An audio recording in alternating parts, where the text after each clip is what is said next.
Hello, Bucks fans. We are back. It is Real Bucks Talk here on a Monday. The NFL draft took place over the weekend, and what a weekend it was. It was really special to be live on Thursday for round one and then also live for rounds 2 and 3 with you guys. So we enjoyed it. I hope you guys did as well. Content, everyone who got drafted as far as our content goes, 31 draft prospects that we did do, everyone's loving them. So we appreciate the support there. But Mark, how are we doing tonight? And ready for just the off season to continue, I guess. Yeah, it's always fun to talk some football, especially Bucks football. Yeah, like we're watching all these guys go off the board, and you're like, how are some of these guys falling? How are they falling that far? Some of them, it's just like, yeah, you can see character concerns or injury, past injured history and stuff like that. So I mean, it's cool to kind of see, I guess, how other people grade them, I guess. But it was fun nonetheless. I mean, and then Buck fans want their guy during the draft, and when they don't get their guy, all Mhm. hell breaks loose. Then they draft a quarterback, and it's not the quarterback they wanted. So I mean, it's a whole bunch of fun stuff to talk about. And I guess, yeah, today let's just go over each pick one by one Mhm. and give our analysis, not a grade per se, just more how we thought the draft pick was. Is it for now, for the future, and grade it, I guess, overall how it was. Mhm. Yeah, let's start with, obviously round one, the Buccaneers selected at 32 overall, Joe Tryon. So defensive and, edge player out of Washington, as you see on the screen there. I feel like it was a perfect fit. It made a lot of sense. We mocked, picked him, in our mock draft. So felt good about that. And yeah, I mean, he's a guy, again, didn't play last year in 2020, but showed a lot of upside in 2019 where he had over 8 sacks, made a lot of improvement from the previous year. And, the Buccaneers like to, get those guys from Washington. They have a background there, obviously with Vita Vea, and now you add a Joe Tryon. So got to be pleased with that pick. I think all Bucks fans are pretty happy about it. Yeah, and you look at some of the strengths and weaknesses. Strengths, it's all talking about how his athletic ability, long, size, athleticism, smooth, burst. The quarterback is no joke. I mean, look, for an edge rusher, those are pretty damn high praises. And the weaknesses are still learning. Progress might be stunted by 2020 season opt out. Well, guess what? He doesn't have to be an immediate starter. He can learn behind the likes of JPP and Shaq Barrett. What do you know? Guys that can teach him and have him slowly progress to what he needs to be eventually for us. Needs to aggressively take on opponents. Okay, again, something you can learn, needs to better understand positioning. You can learn it. Rarely disguises rush plan on sets of opponent. These you can learn these things, especially from savvy veterans. So a lot of his weaknesses are just technique and just learning the position better. And from what our breakdown was, I mean, he can do just about anything you want, like athletically, and that's what they're seeing right there. It's more he can learn something. It's just he doesn't have a limitation with it, whether it be speed, size, length. He had all those boxes checked. I think that's what the Bucks saw. That's what Jason Light saw, and that's what just the training, the whole staff itself figured out. Like we can slowly raise this guy up to be what we want him to be, but who else would have been available? That's the thing. So Mhm. I think either way, we were very happy with the pick. I don't know how other Buck fans were. So let's get I guess, a consensus in the chat. How do y'all feel about the pick? But let's keep talking his stats too. So yeah, Mhm. you skip 2020, but then again, his sophomore year he played 12 and a half tackles for loss, 8 sacks. I mean, he looked good. He looked on the prime to break out and be even bigger in his junior year. But yeah, again, COVID strikes and boom.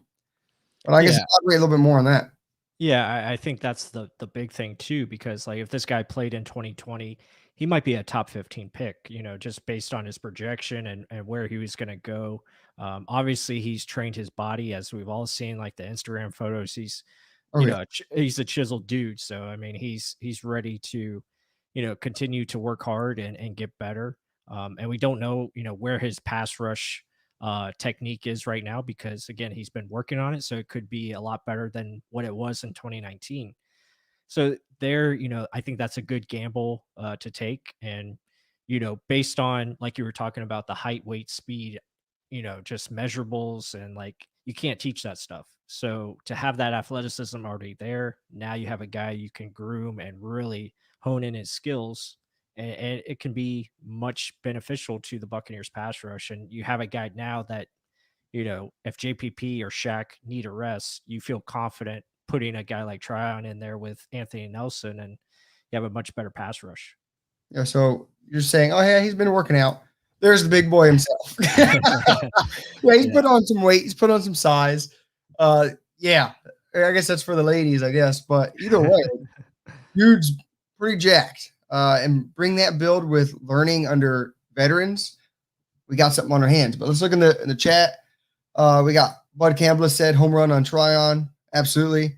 Chamby, good point. He can drop back and play coverage like JPP. That's why they got him. Again, we showed that in the film study. He's multiple. He can play on the edge. He can set the edge. He can speed rush. He can move inside, and he can also drop back and cover when need be. So he can do just about anything.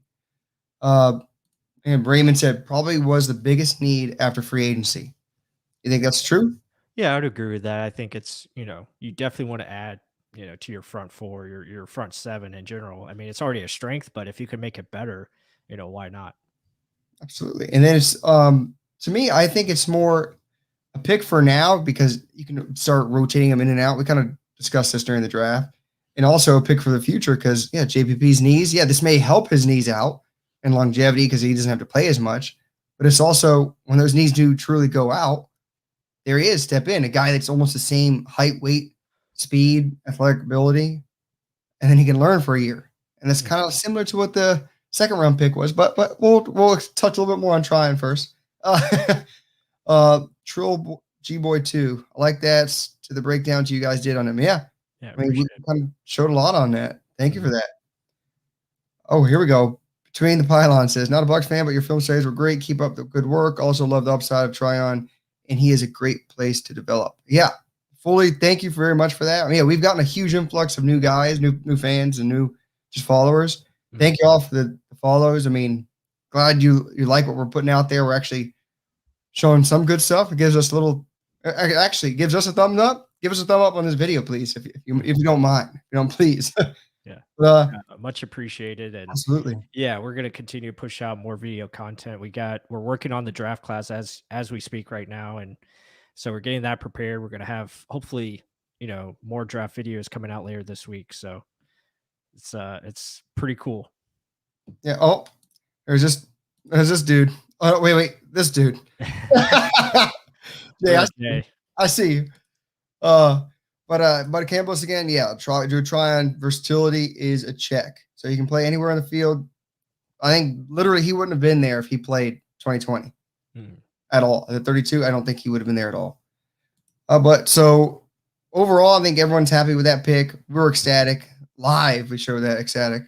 Right. Then I wasn't with you on this second round pick. I had family obligations and I came in a little late. And supposedly the initial reaction was what, Pless? What was your initial reaction with this second round pick? Yeah, with Kyle Trask as the second round pick at 64. I was a little taken by surprise by it. I didn't expect him to go quarterback. So I was just, I guess, not as excited at first. I thought they would have went in a different direction, but when you really sit down and you think about it and you think of the logical, process behind it, it makes a lot of sense, especially when you look at next year's quarterback class and you look at some of, what is coming down the line. I mean, if you can get a guy now, especially with a loaded roster, it's probably why they haven't signed back Blaine Gabbert, even though it leans towards they're probably going to sign him back. But, I think it makes a lot of sense. You have a guy in place that you can develop and see where it takes you.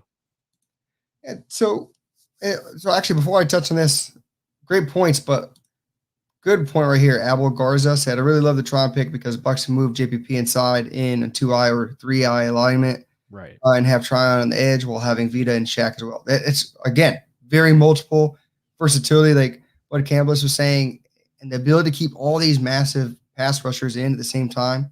Incredible. And imagine still, like, Devin White and Levante still can rush from the edge. Imagine Joe Tryon is an inside rusher, too. It's crazy. How multiple they can be on defense. So a good point too. But, appreciate it. Yeah. So jumping back to Trask, I came on literally probably 15 minutes. I was thinking, I want to say it was about 10 minutes after the selection. because we just got into round 3. So, and Yeah, I think it's funny that I said Brad Johnson and they have that as the lock, right. for Kyle Trask, and then Bruce Arians says it himself. So, Yeah, obviously we want Kyle to, have a higher upside, than Brad, but Brad had some good years. Obviously I think that the potential for Kyle is maybe like a Matt Ryan. That would be ideal. If he yeah. could live up to like a Matt Ryan, I think you're in a great spot. Right. So this is my early things. Yeah, because obviously the biggest thing is he can't run. Everyone's so set on having the mobile quarterback. This is the today's day running back or not quarterback. Quarterback. You got to be able to run. It's a benefit to run. Yeah, it's a strong benefit to run, but do you need to do it? No. They're saying that like Drew Brees, Tom Brady, those guys are the dying breed. I mean, they're not going to be like that anymore. I highly doubt that. I mean, because really the position of the quarterback is you're distributing the ball. You're like a point guard. You're Yeah. just getting rid of the ball so the playmakers can make plays. That's what you're supposed to do. The quarterback itself should not be the playmaker of doing everything. Mhm. That's like, to me, Michael Vick. Right. You shouldn't be all one person making the whole team. That's what Patrick Mahomes was in the Super Bowl. It didn't happen. You got to be able to distribute the ball. And I think he still has a long way to go. Like Trask, he's in a good situation again, just like Tryon, where he can learn behind the greatest to ever play. Okay. And don't get me wrong, or don't act like Tom Brady is shocked by this at all. He's probably like, okay, good. Sit the bench, buddy. Like I'm still here. Still have no chance of playing. And I think the whole organization knows that. So the people that thought, oh, Brady's going to get a sour thumb now or bad taste in his mouth. No. Why? Mhm. He knows his team is infatuated with him. Got him to a Super Bowl the first year. He's on cloud 9 right now. Nothing's going to bring that dude down. So Trask, to me, learn. Yeah, I'm already watching the tape on him. That film study will be out soon, hopefully. He doesn't have the greatest arm strength. I agree with a lot of people on that. You were the biggest one to say that when we talked to Max Brown. Mhm. Those out routes that Buck fans love so much. He can't throw that well. Mhm. Comebacks, a deep comeback. It's not going to get there with some zip. I mean, some guys will be able to come back and swat that thing down. The middle of the field, I'm confident with touch passes, deep fades, things where he has to place it accurately. Great. Mhm. Like jump balls. That's what I was kind of texting you earlier today. Right. Like if he can do jump balls, like remember the Duncaneers, like they used to talk about, Yeah. that could be us. Seriously, with Trask. I mean, his ability to spot balls or with the defender not looking, perfect. Mm. But it's just again, how do you use him? How do you force him to do Right. something he can't do? But I think the system is perfect for him. And then, oh, no, I'll let you touch on it. But all the coaches we have, and they're endorsing him. Mhm. A lot of Yeah. veterans that know what the quarterback position is supposed to look like, and they validated for him. So that's pretty damn good. Yeah, and looking back at last season, this offense when it really took off, they really started attacking the middle of the field, and I feel like that's where Trask's strengths are. His ability to not only process quickly, obviously it can be processed faster, and that's something he can learn. But his ability to, like you said, pass with touch and anticipation, throwing to space. We talked about that with Tom Brady. And not saying Trask can be Tom, but just his ability to throw to areas where defenders aren't is really important. And then also leading your receivers to allow them to make plays. You see that a lot with Kyle Trask on tape, and his pocket, inside the pocket awareness. I think that is something that can be improved. But at times he shows a really good pocket awareness and ability just to make subtle movements where he doesn't have to move too much, but it allows him the opportunity to get rid of the football. So I think those are some good things. Obviously mechanic wise, there's, he's got to do some tightening up because like you said, at times he throws a little bit too much with his legs. Mm. And really needs to get that more balance where it's more hip movement and being more, fluid with his arm action. Yeah, I mean, it's not even that bad. It's something that can get cleaned up. Like I Right. was watching some videos where like, oh, his throwing mechanics is so terrible. There's no way he's gonna make it. Like I'm like, this dude complete. Like let's look at the stats. Let alone Hmm. his mechanics are so terrible that he completed 70% of his passes almost in 2 years. Right. I mean, that's pretty dang good. If your mechanics is terrible, how the hell are you doing this? And then I do love the transition from okay, he's pretty good here. At 25 to 7 isn't the best. and then you just fly up and get Mhm. 4,200 yards, 43 touchdowns, 8 receptions. That's a huge jump in production. Right. Well, But that junior year, he really didn't understand the offense yeah, completely. And then, going into the senior year, he knew where to be with the football at all times. And, he took off from there. So the processing was better. It was much quicker. He understand where to go with the football at all times, knew how to make adjustments and reads and audibles, so that improved his play quite often. He was just more consistent player. Even though like the team around him wasn't as consistent as he was. If they were, then probably talking about a championship quarterback, maybe. So well, their, um, their defense was piss poor, it first of was it was bad. And then JL Moore, good point. Florida's O line was not great. It wasn't. Forsyth was good at pass blocking, but like literally there were times where it's like, what the hell's going on? Like Mhm. it was just freelance, just everyone come in. Right. Um, where's some more comments out here? You just have to move a little bit. Yeah. So in the pocket, he's good. He can withstand a huge hit and still deliver a perfect ball. It's something Mhm. I've seen over and over again. I watched the Georgia game and started some of the Texas A&M game. He takes hits. I Oh mean, yeah. he'll stand in there, get his face pushed in, Very tough. deliver a He's ball. also play with knee injuries and like just so he's very a tough dude for sure. So yeah, so Trask is a big body guy who can move. He's precise downfield. He can learn from some from incredible coaches and Brady. Yeah, so it's a lot of stuff we've been kind of touching on. And then this is funny. This is something we talked about in the live stream. Dude, he's the anti-Winston. Yeah. So yeah, we went on a whole tangent about Florida State fans, and how there was going to be some who love him, some who hate him, and that's just going to come with it with Mhm. drafting a quarterback in this state and those big time schools. Right. Uh, but let's keep touching on Trask. So also, like I mentioned, kind of the coaches with him, in the pocket, I love it. But here's something also. I think Mon was a better developmental option, but it's a no risk move. Y'all are Super Bowl champs. You can afford to spend a second on that pick that may never start. And upside is obviously great. So I mean, with Trask, Mhm. I'm just wondering. I don't know what the big downer was about it. I mean, Mhm. you're because this is my thing with him. It is a future move, yes. People are think, oh, but this isn't in our window. We need more. I Mhm. mean, how are you going to spend it on the quarterback? We need to win now. You just brought back a whole team that won the Super Bowl. So I'm wondering what other rookie. I mean, the Antoine Winfield Juniors don't grow on trees. That just doesn't happen every year. The guy like that falls to you, Right. especially at the last pick in the second round. So I mean, it's kind of hard to get a guy like that again. I thought it was a perfect timing wise to pick a quarterback, and then people were like, "What about 2022? Let's bring that up." Mhm. 2022, Sam Howell, the North Carolina quarterback, is number one rated guy, supposedly right now. Mhm. This all can change. I honestly think it's this Kadone Clovis guy. Yeah. His throwing mechanics is terrible. Yeah. Or Slovis, yeah. I think it's terrible, but Mm. he's probably one of the better picks. So I'm waiting for everyone to say, "Oh, his throwing mechanics is terrible. He's going to be a terrible quarterback."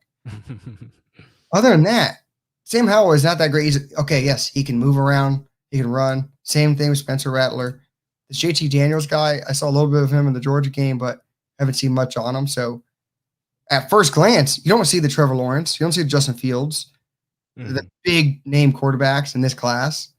That's to me. I mean, Brock Purdy can put up numbers, but that's small too. So I don't know. So if you think there's a guy in here that you would be mad that we don't have a chance on because we took Trask, I'd like to know which one it is. Mhm. But before we keep going on, let's go to our faces over here and actually thank you, Mr. Drac Trudel. $10. Hey guys, Trask has unlimited potential. I don't understand what others are basing their criticisms on. And Mhm. that's what we're trying to state the case over here, Jack. I don't know about unlimited potential. I mean, Right. he's got a high, he has got a lot of potential. His Mhm. throwing motion can improve. He's got enough to deliver the ball on anywhere he wants, accuracy all over the field. But yeah, I guess unlimited potential would be if he's Mike Vick and you just need to learn how to use it. I Yeah. mean, Well, I agree with you. yeah, I think, and thank you, Jack, for the super chat. We appreciate it. Absolutely. Um, with Trask, it really comes down to, okay, you look at his floor. He's probably a high level backup, so that's probably the minimum you have with him right now. He could be a very good backup for you, and that's an important thing. You got to have a good backup quarterback in this league. So that's probably like his floor that he'll be. Now, as far as his ceiling, ideally you want to. I talked about it. Potentially a Matt Ryan, someone on that level. That'd be great. Yeah. Um, but again, he's got a lot of tools to work with. Obviously, the limited arm strength that comes into play, but he can offset that with accuracy and touch. And you look at it, a lot of quarterbacks in this league. You look at, I'm going to mention some good names here. You look at Phillip Rivers, Peyton Manning, Drew Brees. So all those guys, they didn't have great arms, but they won with smarts and anticipation, touch, and I feel like that's something Kyle Trask has. I mean, people forget Kyle. He graduated all like 2 years early before his senior year, so the dude's very smart, very intelligent. So I mean, hopefully that plays a part. And he's obviously a hard worker. I mean, you look at his story. He's been a backup in high school. Didn't have one start in high school, and then he goes to this camp and he Yeah, right. he goes to this camp and he just starts throwing and he gets spotted by a Florida Gator recruit. They ended up giving him a scholarship. Then he goes to Florida. Unfortunately, suffers some injuries. And then he's, behind Felipe Franks. Franks gets hurt, that junior year. He takes over, and the rest is history. And he almost won the Heisman last year. So it just shows his perseverance, and like his determination is really good. So, and he's in an ideal situation with the Bucs. Again, there's no really pressure on him right now. So that's the beauty of it. I think that comp of Matt Ryan's really good. I didn't really think about that too. Mhm. He's got that same touch on his throws where it's not a laser. It's getting over the top and it's going to come Right. down to you. And yeah, Matt Ryan doesn't have a rocket arm either. Oh, Yeah. top 5 pick. Right. It's more a catchable ball. Mhm. Unlike Winston, Favre, these guys where they laser it at you and it's going to hit you.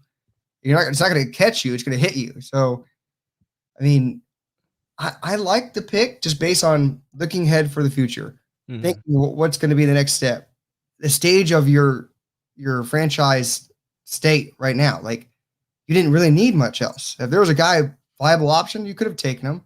I Mhm. didn't think there really was one. And Trask was highest on their board as a quarterback option. Yeah. And like they were saying, all those coaches endorsed it. Then hell yeah, Mhm. And Tom then, Moore, give me that. yeah, and then after Trask was taken, you see all the quarterbacks get Yeah. selected after him. So obviously, there was going to be a run, there. So they had to take it at 64. Can't trade back, and they weren't going to trade up for him.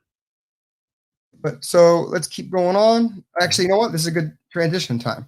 So we talked a lot about Trask. We'll touch on it a little bit more, but let's jump over to our sponsor, Symbol. I know you guys have heard us talk about them a couple weeks now.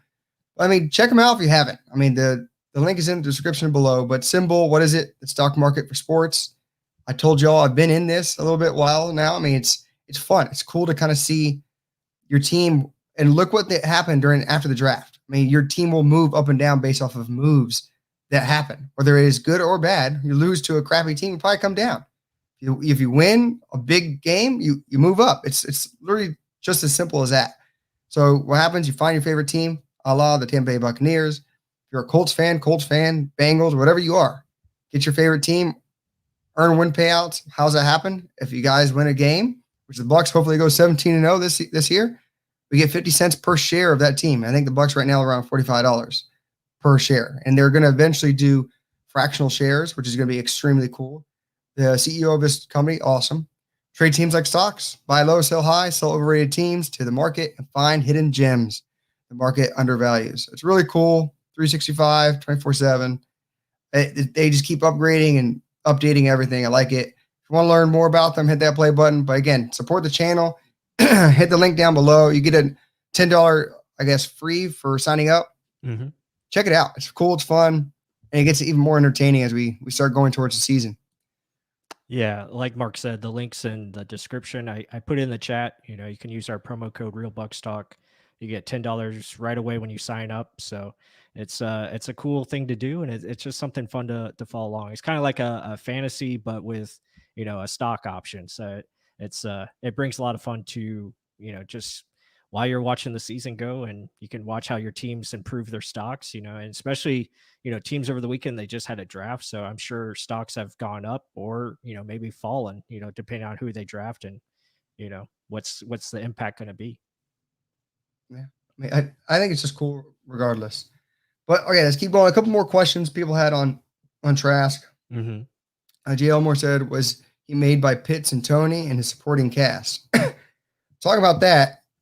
Like literally a couple comments down below after that. Where is it? Oh, it was just someone saying like, oh, or did they? Mm-hmm. Yeah, I think Did that's he by make them? that's by Bud Cannabis, I believe. Oh yeah. Yeah. Or were they made by him? Mm-hmm. So, to me, Pitts, there's a reason why he was the first player that was not a quarterback taken off the board. He's an animal. I mean, watching some of the catches he had, it was let me just throw it that way and he's going to get it. Mm-hmm. I mean, he's a freak of nature. He's just a man himself. Tony, it could have been. I mean, he did have some separation times where Tony just made it look disgusting or he just made plays on his own. But I mean, don't think that Trask isn't that good. It's not like he had the Alabama roster, put it that way. Right. Or what Joe Burrow had last year. So, but Joe Burrow's a really damn good quarterback. I can't, I'm not gonna lie about that. Yeah, I mean, with that question, I would say like the scheme was really good for Kyle Trask. Obviously, Dan Mullen has developed quarterbacks like Dak Prescott. So when you look at Kyle, I think that the scheme helped him as far as designing plays where it got guys open. So it made decisions easier. But when you look at that offensive line, it had its struggles. And so Kyle had to do a lot of things where moving in the pocket or just making a really quick throw. Didn't have much of a running game either.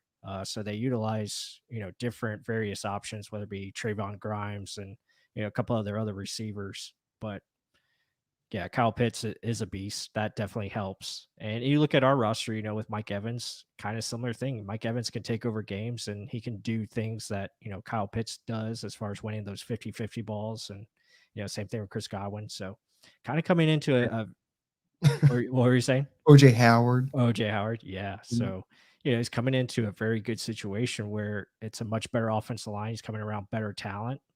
But you're also facing better talent on the other side. So there's going to be adjustment, and it'll be fun to watch him in preseason and see what happens. Are we going? Yeah. Going those games. Now they're meaningful to me. Right. Brady, don't even take one snap. I don't need to see you there. I want to see you when it counts. Right. That's breaking news as well. We are season ticket holders for this year, so we're very excited about that. And, hopefully we can do some tailgating and, see you guys out there and, meet some of you. So it'll be really, really fun. And this is prideful thing for me to say. We did that based off of you guys watching our content. Literally, Real Bucs Talk bought us those season tickets. That's something that we've always been thinking about. Like, how can we find a way to get tickets easier, right? And be able to get to the game, give more content. And I mean, this is going to open up, I guess, the doors for even more different types of content, like maybe live streams there or just in-game recordings of fans or just joking around, just like vlogs almost. So it's kind of cool to kind of see how this is opening up more things for us. Before we move on from Trask, these last couple questions. Do we get away from Gabbert and potentially lose Mr. August Griffin?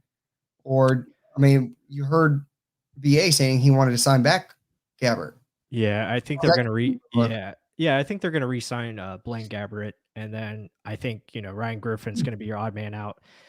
I don't know if they can add Ryan Griffin to the practice squad. I don't know if you accept that, but that could be an option where, like last year they had, veterans on the practice squad, but I don't know if that's changed because of the COVID situation, maybe lightening it up. I don't know. So, that could be, but I think it'll be Gabbert as your backup and then Kyle Trask, behind, Brady and company. Yeah. I see the same thing. I think it was all opportunistic stuff. Like, we'll see what happens in the draft, how the cards fall. And now that happened, oops.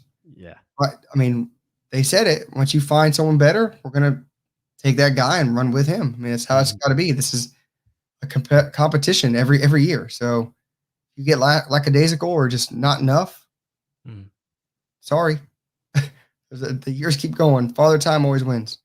But let's move on to the next one, who was our third round pick, Robert Hainsey. Yep. check him out. Plus has already done a lot of research on Robert. So Robert Hainsey, plus what does he do well? What do you see with him?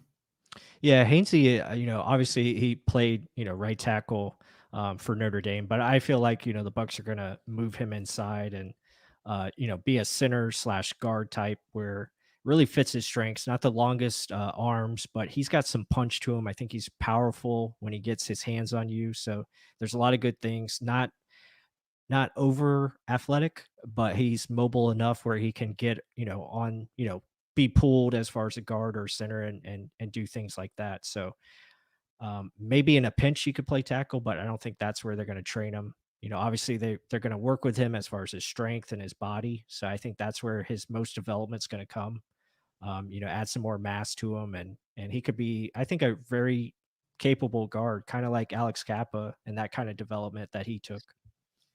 Similar kind of body too, because I Mhm. always look at Kappa. He's got those long, skinny legs. This is like kind of something they're saying in here. Right. His long, skinnier legs, like top heavy with lean legs, below average athlete. I mean, you were a 3-year starter at right tackle for Notre Dame. That's pretty good. Pretty Hmm. dang good. 2-year captain. Not bad at all. Those are pretty, yeah, 2-year captain, 3-year starter. Pretty high qualities for an offensive lineman. Yeah, I don't like those arms either. I mean, 32 and 1/8, that's barely anything there. At 6'4", too. So yeah, Hmm. I think moving sides was definitely where it needs to be. But this could be like that swing tackle you mentioned. I mean, he's Yeah. played right tackle for 3 years. Pretty Right. sure it's gonna be pretty good for him. Yeah, Mark Douglas says it best. I mean, played guard in high school, tackle in college, versatile, can move and pull down the line. Yeah, I see that. Probably needs to get up to about 305, 315. So yeah, I see that as well. And Mark Douglas, thank you again for joining us here tonight. It was good seeing you in the live streams. During the draft. Yeah, I mean, we gained a lot of people during this Mhm. like little I guess run during the draft. And it's been fun. Like so like that second day, it was just a bunch of jokes, like funny questions and Yeah. just going over just it was a fun live stream. But it wasn't just all business as usual. It was Mhm. fun to have like jokes around, just seeing guys get picked and going over other rosters. Like because some other teams had some really damn good drafts. I'll be honest about that. I love the Lions draft. That was amazing. Mhm. Mhm. And I feel like the Packers, the Panthers got so good too. They did. Uh, Jeff Goodrich, welcome to the chat. Sorry I'm late. Thanks for the content, guys. Of course. Yeah, Oh, much Jeff, I hope appreciated. you saw Braden. You always ask about Braden, little boy. He was on the first day live stream. He was there. He was live and well during that one. He wasn't loud at all, actually. He was kind of quiet. He was starstruck. But let's keep it. So, from what I've seen from him, you've shown me some clips. He's Mhm. very mobile. Yeah. He gets after it in the run. Can It's more I think the move inside is going to help him a lot. When we pull guards, I think he's going to be beneficial of that. It's pass blocking is where I'm questioning him, Mhm. especially with protecting Brady. I don't think he's ever going to start immediately. I think it's just more growing up, growing pains. But let's see. I mean, I don't think any fat guy that Jason Licht's drafted has, and for an offensive lineman, has been a dud just yet. Mhm. Or Yeah. I I lied. mean, Caleb Beninock, or did he draft Beninock? yeah. Damn it, never mind. Beninock was he a third rounder? He was 5th round. Good, thank the Lord. Yeah. I mean, all the top picks that he's taken offensive line have pretty much worked out. I mean, you look at Donovan Smith, Ali Marpet, both second round picks, and then you look at Alex Kappa, he traded up for him in the 3rd round. So, those guys have worked out pretty well. And then obviously Tristan Wirfs, of course, 1st round pick. So when you look at Hainsey, though, I agree with you. I think inside is going to help him not only in pass protection, but yeah, run blocking, I think is his strength. When he gets his hands on you, he's pretty good. Like he'll lock you up. Sometimes he'll get pushed back. So the balance there needs to improve. And that comes with strength and just his overall body needs to be worked on, which I think he'll do that just fine. And then so, you know, moving inside will definitely help him with the pass protection because he'll get beat just because of pure speed around the edge, or he'll get beat inside because he's trying to, make up for it. The lack of length. Right. Well, what you hear a lot about him is he's a technician. He's really savvy as a player. I mean, He's got a I great see jump that in set. tape. I'll say that. Yeah, he's got good jump set. I mean, he gets out in his set very quickly, so that's good.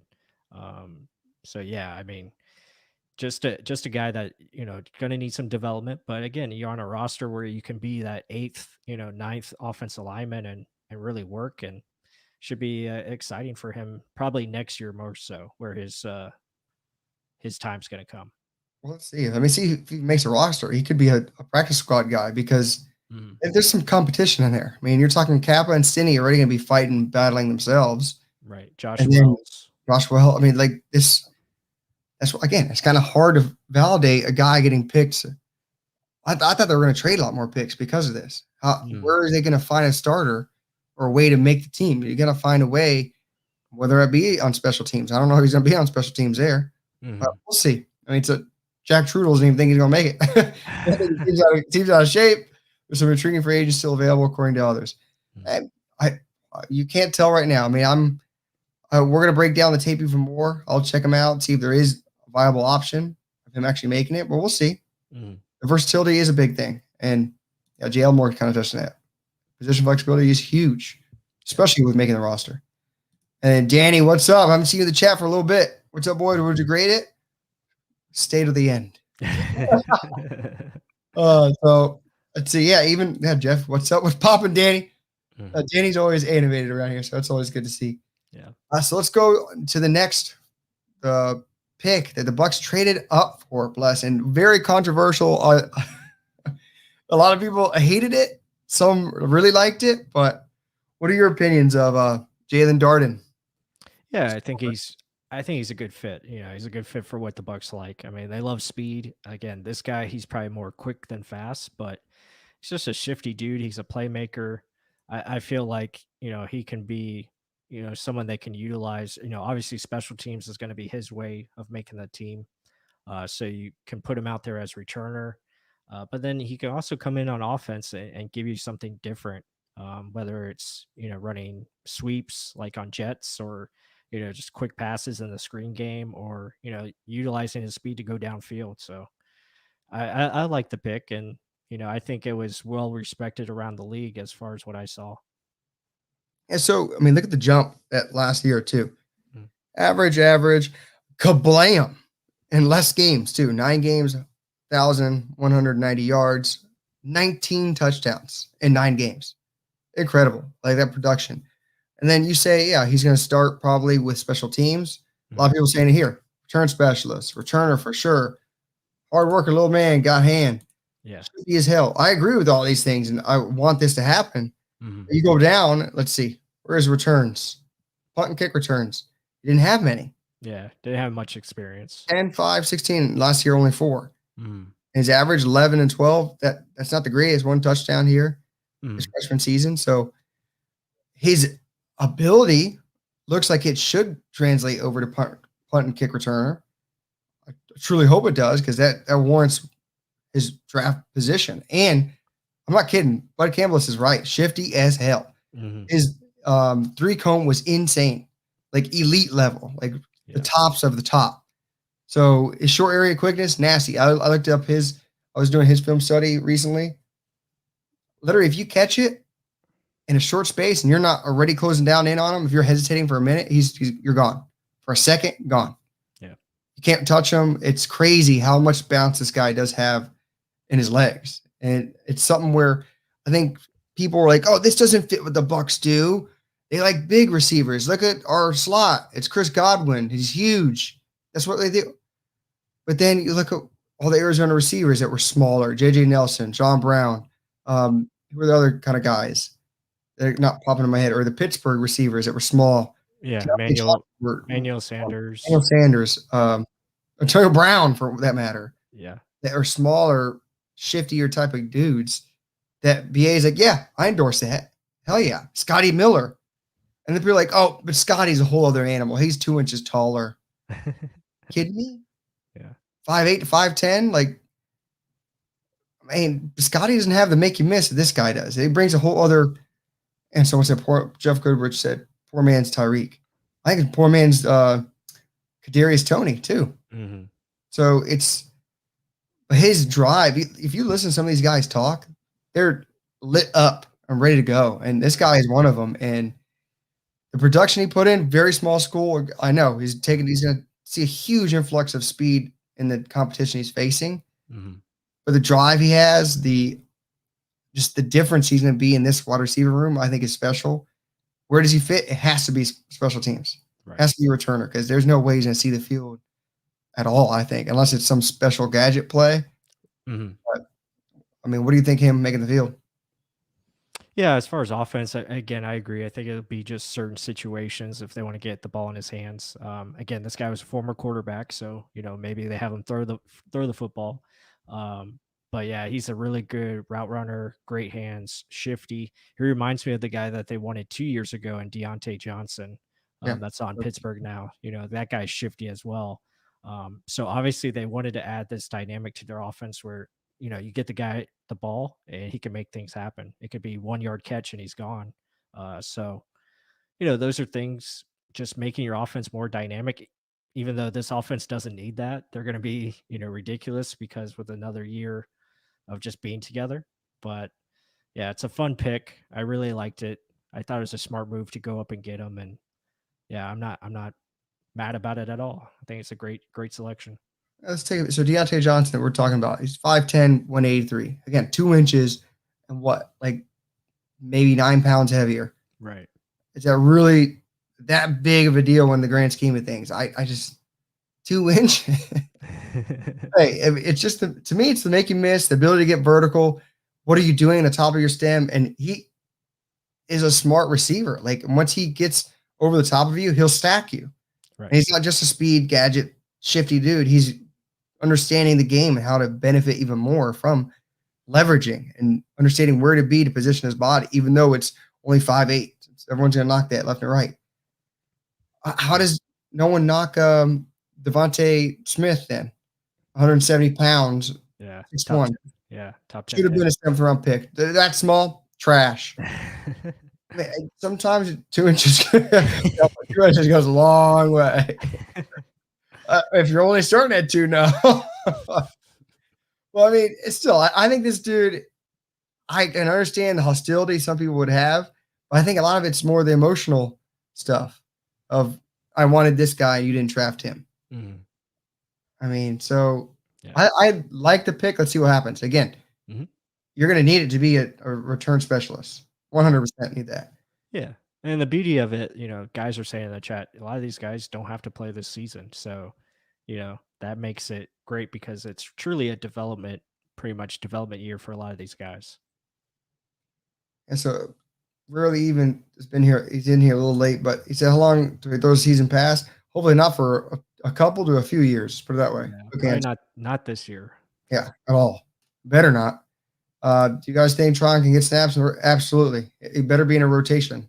Mhm. Let's keep going down. So smart job, but let's see.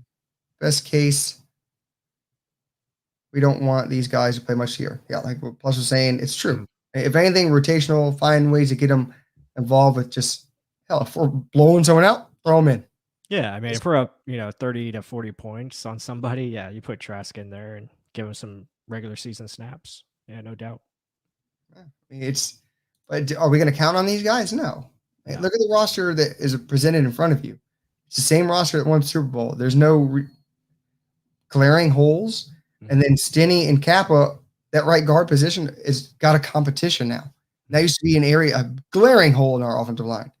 And now it's almost two strong candidates. And Kappa showed big time improvement. Stinney showed up in the Super Bowl. I mean, that's the biggest stage to do it, and he did it. Strongest receiver in the draft. But I like the pick. I think it's special type of talent that he has that we don't have in this team yet. And I think if anyone makes the biggest impact on offense this year, it could be him or special teams this year. It's him. Mhm. And I Yeah. think that's something where these next few picks you're going to think about. Where what's his name? Ira Kaufman always talked on the pregame questions to BA. He's like, "Oh, your special teams didn't do well against the Saints that game, their coach. Uh, What are you going to do then?" I think this is all these picks are bona fide. Let's improve our special teams. So, with mhm. that said, let's go over to our next guy, Yeah. KJ. Yeah. KJ Britt again. Special teams dude. He's going to come in. He'll add some depth to our linebacking core. Downhill kind of player, thumper. He likes to hit, so he can run and hit. which is basically special teams.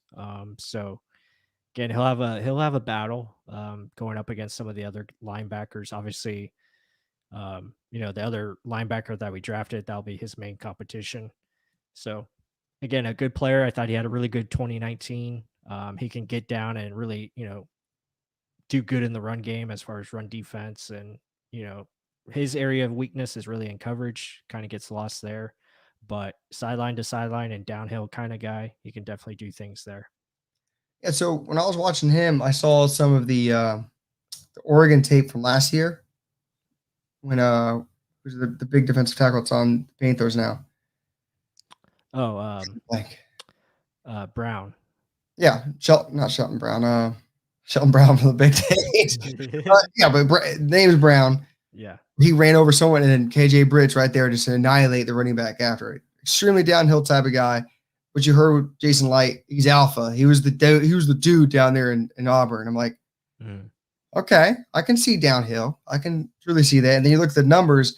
You mentioned this pre live stream. He only played in 2 games, and he had 23 tackles. So he had over 10 tackles a game. Tackle for loss. I mean, so pretty high production considering he got hurt right after that. Yeah. I mean, what could that season have been?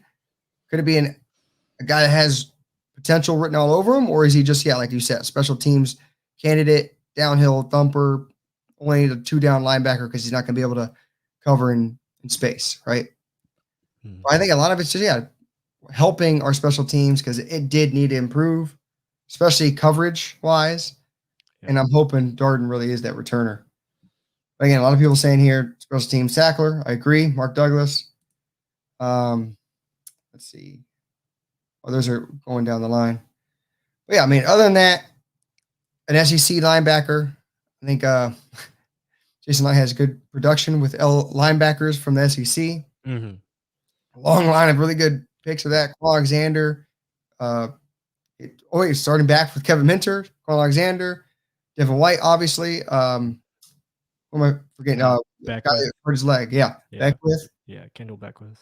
Jack Sitchie, for that matter. I mean, that's not SEC, but still, a whole lot of good linebackers he's drafted. So if it's a linebacker, Jason Light drafts him, I think he's got a good potential of getting better. Let's put it that way. Right. And that was with Beckwith too. He was terrible in coverage. Yeah. Yeah. I think the ideal, with Britt is obviously, hopefully he sees some development. He gets better in coverage, like you said. And then, just continue to improve and be that run stuffing type of linebacker that can also blitz. And then also, be a really special teams captain in the future. Obviously, I feel like this move is hopefully best scenario. He replaces Kevin Minter and he becomes that, that backup to Levante and Devin White. Man, a few words too. I saw his press conference right after getting picked. He was just straightforward. I'm eager to play. I'm good to go. All business. Right? He's like, he said he lets his play do his talking. He doesn't talk. He doesn't want to talk, which is cool though. It's kind of deep if you think about it. So KJ Britt, I think that's a good point. He takes over for Kevin Minter if he is to that stature already, right? Right. Because that experience and being in this defense for that many years, that's gonna hold him up high. And KJ Britt's gonna have to really show something to kind of push him out of his spot. But we keep going down the line. Next pick, 7th round, Chris Wilcox. Again, I think it's another area where we're going to be looking at special teams help, right? Yeah, for sure. And this is like the type of corner that they like his profile. Again, he's got size. He's 6'2", almost 200 pounds, and fast. He's got a 4.3 speed. So feel like this is kind of like the Ryan Smith replacement. Hopefully he can come in here and really be that gunner that they're looking for, that special teams ace again. He's going to have competition with Herb Miller, who's on the team as well. So they're kind of fighting it out for that 5th spot at corner.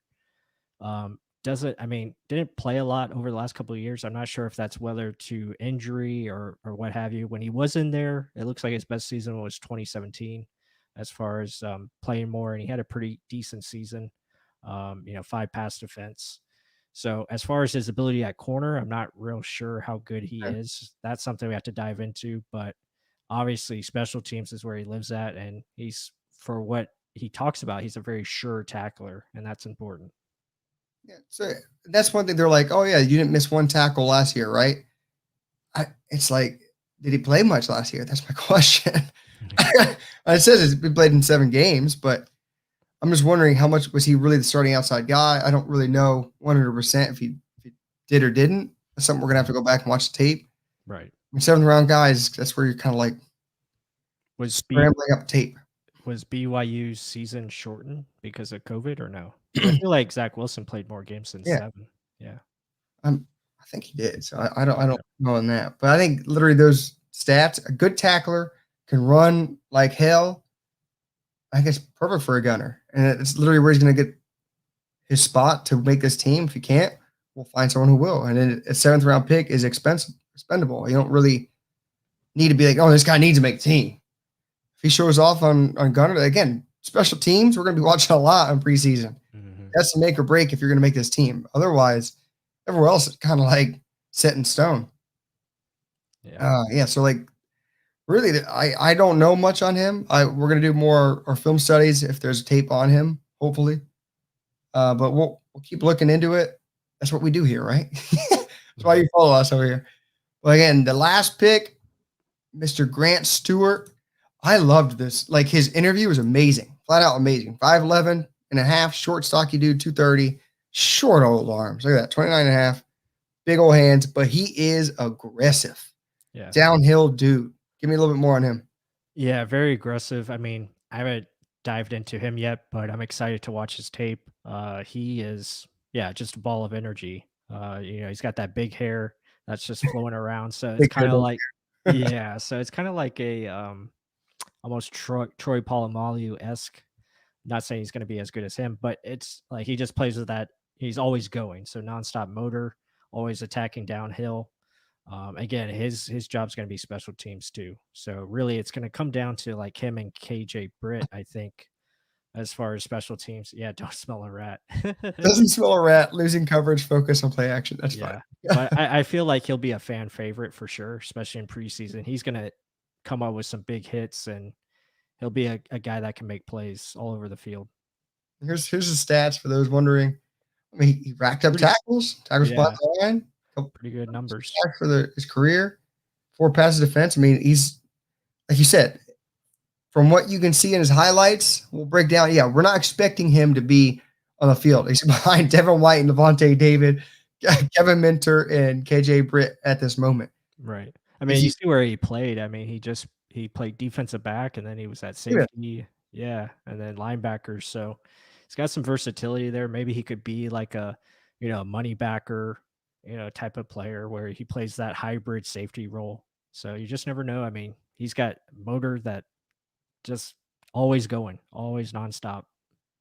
Absolutely. And I gotta bring this on over. Jeff Goodrich, favorite Bucks guy streaming. I gotta get out of here. Dang it. Can't wait for the season, boys. Catch you guys later. Mark, give Braden a high five for me. Absolutely, I will. Yeah. He's enjoying the ride too, for that way. He's already born into Bucks family. He can't get away. It's Mhm. Bucks or nothing with him. Right. But thank you very much, Jeff. And I will give him a high five. Yeah. But yeah, Appreciate that. absolutely. But more on Grant. If y'all haven't seen his interview after being selected, go watch it. His life, his journey through the ups and downs, trials and tribulations of his life, and things he's gone through. He knows to the month and I believe the day when he found Jesus himself, and like literally committed his whole life the to Jesus, and literally it sounds like his head is on straight and he knows what he's going after. And it's just some of the funny things like for Jason Light, long hair, don't care. Plays literally with a fire in him that doesn't stop. Like, yeah, it's a guy you're gonna fall in love with, guys. The second I heard his whole entire thing, well spoken too, Mhm. very down to earth. You're gonna root for him. It's almost like Cross from back in the day, uh, tight end fullback. Oh yeah, Alan Cross. Alan Yeah. Cross. I root for him every year. Yeah, and it wouldn't surprise me if Grant plays fullback. Like Yeah, the guy's going to do everything he can to make the team. So he's going to be just one of those glue players. I think that's how he makes the roster. So definitely need. special teams guys like that are just consistent. They're going to come out and make big hits and make big plays, and that could be Grant for sure. Yeah, so this is it. Mark Douglas, he has a motor, he's quick and can hit. Mhm. Where does that sound like it's going to benefit at? Special teams, man. Special teams. Yeah. That's where he's going to make his bread and butter. Was it Jason Light that said he reminds him of Izzo from the Patriots? Way back Yeah, I believe so. Yes. when? What? That's high praise, right? Yeah. But that's literally a lifer special teams guy. And the Patriots are the ones that were known for doing that. Who's the other wide receiver that always stockier wide receiver always made it on their roster? Slater, I believe. Later, yeah. Yeah. Another badass. I think he's still on the team, I think. Seriously? I How think. old is that dude? Yeah. Well, I mean, Playing forever. and you touched on it too. He's played DB, safety, linebacker. Larry Izzo. Mhm. Annie in the clutch. Yeah. I mean, the Duke will play wherever to make a team. That's all he cares about is drive to literally play the game. And he knows what he has to do. He'll learn it, get it, and get after it.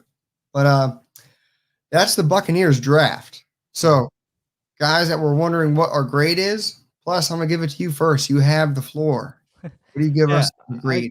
I'll give it a solid, a solid B. I think it was a very good, just a good draft to build, not only add more depth to your team, but you have the potential to add some very serious players that are going to have impact for years to come. So I feel like it was a good draft for building the future, keeping your eyes on, 2 to 3 years of what these guys can become instead of what they are right now.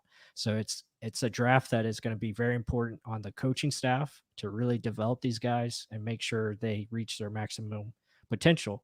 And you could say that with every draft, for sure, but I just feel like this was a draft where you could take some risk and take some chances on guys that you feel like, okay, in 2 to 3 years, they're going to be very solid football players that could be potential stars for your team. And that's how you build a football team in the draft. You got to do it that way. Yeah, I agree with that pick. I mean, I'm going to say at first, because really you're not getting many starters, I'm going to give it a C. And this is the reason why it's average, because nothing in this draft class jumps out at you besides, Joe Tryon. That's a kind of a good thing. And he probably won't even get that many numbers just because of who he's playing behind. Mhm. He's based off of repetition, not being able to get as many reps as the other guys. And I'm saying that not because I didn't like the draft class. I really do like it. And it's because it's looking for the future. In 2 or 3 years, this draft class may be a B plus A.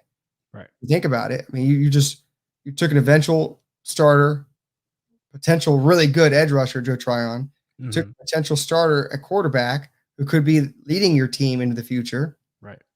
You took a guard that could potentially take over if we lose Kappa in free agency. Mm-hmm. Or hell, he can be that. He's probably the only true starter because he's going to be that sixth pull tackle in this group if he does win that spot. Right. And then Darden, potentially a special teams ace. And even these other guys like KJ Britt, what if he does become that Kevin Minter you're mentioning? Mm-hmm. So I like a lot of the potential there is, but for these people that want an immediate, I want this now, you're not going to have it. Yeah. But it's a future. For right now, it's a C to me because, it was good finding spots. Mm-hmm. But I see some of these other teams that drafted, like the Lions and the Panthers. I'm like, damn, those are home runs. But that's the thing. They had so many holes.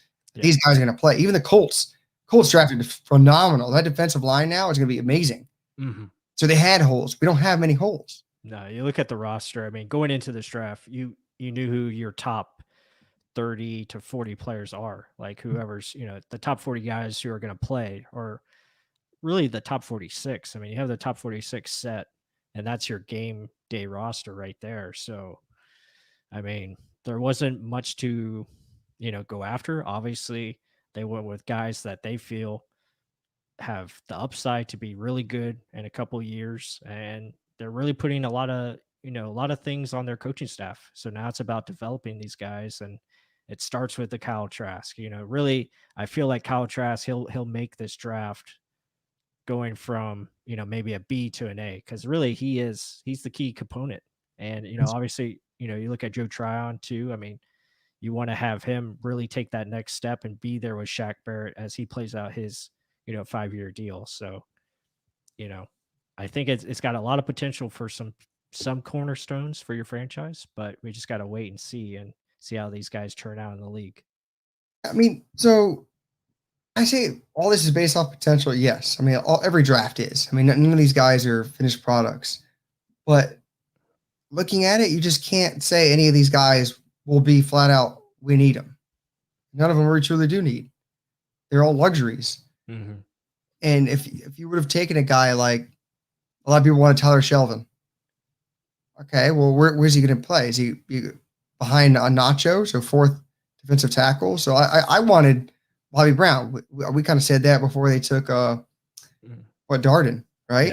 yeah, And I was like, oh well, that's where the head scratcher. Like, why we do need youth for defensive tackle too, because Sue's going. So I mm-hmm. can see that the riff and like, why the hell do we do that? Yeah. Yeah, I can, but potentially starter special teams. We weren't going to have a potentially starter defensive tackle at all. It would have been probably the fourth or fifth Mm-hmm. because you sign back McClendon, you have Right. Nacho, you have Sue, you have Vita Vea. Where are they going to find the Yeah, time? and maybe they still like Khalil Davis, Yeah, so yeah. There you go. yeah, Patrick O'Connor as well, who's a key guy, in special teams. So there's going to be some battles there, and again, we're going to see some cuts that didn't expect, and it's going to happen.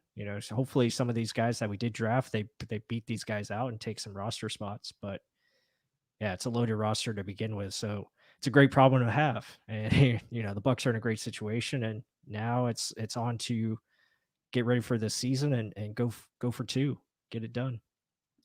That's the biggest goal. Go for two a game. Those are the biggest. That's the ultimate goal of every year starting off. And we know we can do it. Running it back is even harder. I honestly think because the story came out about Brady and I think who was it that asked him? Was it Shannon Sharp? He was like, would you give away 2 Super Bowls for that undefeated season in Super Bowl? He goes, hell yeah, I would. Mm-hmm. I'm just saying, could you possibly I've been touching on it multiple times throughout the offseason. Mm-hmm. Brady literally is proving all the doubters, wants to make everything different of his own, making his mark. I can see him saying, no, we ain't losing one damn game, guys. We better not lose one damn game because if I'm carrying you and this defense is as good as it should be, you should be able to do it all the way. Right. And I think I'm starting it now. It is possible. Even though it is that damn hard of a season, it is very much possible considering how good the offense has the potential to be. And the defense is only going to get better. Mm-hmm. But so I kind of bring some more questions before we head on out. Smitty55 Dirk said, hey guys, I'm really excited about Darden. Watch some highlights of him. The guy's lightning a bottle. Yes, he is. Mm-hmm. Touche. Yep. Ty T agreed with me with the C because he disliked the Trask pick, but I like the Darden Tryon and Hainsey pick. Yeah, I mean, Trask is, you don't know. You don't know what it is. Yeah, you can't run. You know you can't do that, but let's see. Let's see after grooming. Hell, he's learning from the best. Let's see what he can become. Here's one. Do they consider AB as a returner? Okay. Nah, I don't think so. I agree. Considering where he is in his career and you just drafted one that can eventually take over, I think that's more the thing. Yeah. Which division rival had the best draft? That's good. It's not the Saints. I'll tell you that. I mean, we mentioned it. I think the Panthers, just the overall draft they had was really good to be able to get, they got Deontay Brown very late, got Davion Nixon, not Joe, but JC Horn, Joe Horn's son. Yeah. I thought that was a really good pick. That was kind of surprising, but I think it was a good selection because they need corner. But yeah, you just look at their overall draft. I thought it was really good. You said Davion Nixon, right? Yeah. I mean, just the whole entire defensive line that they took. J.C. Horn, Terrence Marshall, wide receiver, to help out Darnold. Right. Let's see. Chuba Hubbard, they got too. If it was last year, he probably would have been a first, second round pick. Yeah. They got him in the fourth round. Davion Nixon late. Deontay Brown, you mentioned him, the massive guard. I mean, they did. And even their last pick, Phil Hoskins, I saw a tape on him, the Kentucky guy, massive dude. So they're building that defense the way he wants it built. And J.C. Horn literally was the best corner in the draft. I said it in our live stream. I said he was going to get picked over Surtain. Right. I was correct, just the wrong place. Yeah. Can you see Wilcox seeing some action on defense this year? No. He better not. I'll I say don't that. think so. I'll Against say, special teams, that's where he's yeah. going to be the ace. I don't think he needs to learn the position a little bit more. Yeah, and just master special teams. Let's see. Whoever drafted a quicker player than Darden, I don't know. I mean, they drafted Dexter Jackson, the receiver, and he was supposed to be fast, but he wasn't quick. I mean, he was quick out of the league. I mean, unfortunately, but yeah, that would probably Damn, be cold blooded. that would probably be the fastest. I mean, Jacquez Green, Rydell Anthony, those guys were fast, you know. But Darden, I don't think they really ever had really a shifty guy like this. Maybe outside of like work done, work done with shifty. Yeah, shifty, but Darden's special. I mean, you're going to see Mhm. some short area quickness that way. Yeah. So a couple more, two more questions, then we'll head it on out. So this is a really good question, Dan Janello. Do you think BA learned from last year and will continue to let Byron and Tom run the offense? Yeah, I gotta think so. They had so much success after the bye week. Gotta feel like they're gonna amp that up and continue to use the middle of field tight ends, etc. Play action pass. Yeah, it's gotta be there. I'm hoping. Yeah. That's the thing. So like after the bye week, everything changed. But I honestly don't think it was BA's thing. I think because he literally turned over the wheel to Byron. Yes, they make the game plan together, but Byron's the one calling the plays. Yep. So did Byron and Tom come together and say, no, we need more play action. We need more motions on the offense? Because once that happened, this offense, night and day different. I hope that continues. Yes. I hope Byron doesn't take over and say, no, well, let's go back to what square one. Maybe it'll work this time since you just needed more time in the offense. It's going to work like Mhm. peanut butter and jelly. Don't worry. No, I hope they continue what worked. It's going to continue to work because you can't cover all these guys. You just can't. It's not possible. Mhm. Uh, so yeah, I hope they did learn. I'll say Yeah. that. Let's And then get that. here's Let's get that last question in there from G Vegas. I think that's a good one. this one. Yeah. Who from our last year's draft class can take that Scotty Miller leap? Mhm. Who do you think it'll be? From last year's draft class. Damn. I mean, I got the one that hopefully it should be. I mean, it'd be best case scenario for the Bucs if he does. That's Keyshawn Vaughn, running back. I that would make the most like Rojo leap, Scotty Miller leap, but I think Mm. I don't know if he's even going to have the playing time. Yeah, that's the thing. I just think if he took that step and really made his way into like playing time, that'd be ideal for us as far as a contract standpoint going forward. If he can show that he can be that dude. I hope you're right about that. I mean, because I don't think Tristan Wirfs and Antoine Winfield Jr. can make any jump at all Right. better. I mean, they can get better, yes, Yeah. but that much of a leap, I don't know. I mean, maybe Winfield turns into a damn league MVP somehow because our pass rush is so crazy and he gets 8 picks this year. Yeah. Tyler Yeah, Johnson's more a good good one. point. Yeah. Tyler Johnson. Yeah. Again, but that's again like at playing time. How do you find the playing time to do it? That's why I was thinking Vaughn, but like, no, don't see it. Same with Tyler Johnson, playing time. You got Antonio Brown in front of you, Scotty Miller in front of you. It's hard. I mean, hell, if I would say anyone, I would say Antoine Winfield. He gets even more interceptions this year. Mhm. Because what do you have on the season? 1 or 2? He didn't have many, but we knew he made a big influence, but he didn't get many hands on balls, and they get 2 interceptions, right? If that. Yeah. No, he was definitely involved. I mean, but yeah, And it's hard to see those guys get any better. I mean, they were so elite last year, but yeah, you never know. I mean, again, if you want to go further down the road, Khalil Davis, if he could take a step in that defensive line, that would be nice. He showed some flashes. So actually, but no, yeah, what? I'm gonna stick with my answer, Antoine Winfield. Because I mean, look at the numbers he had here. right. He had great one plus.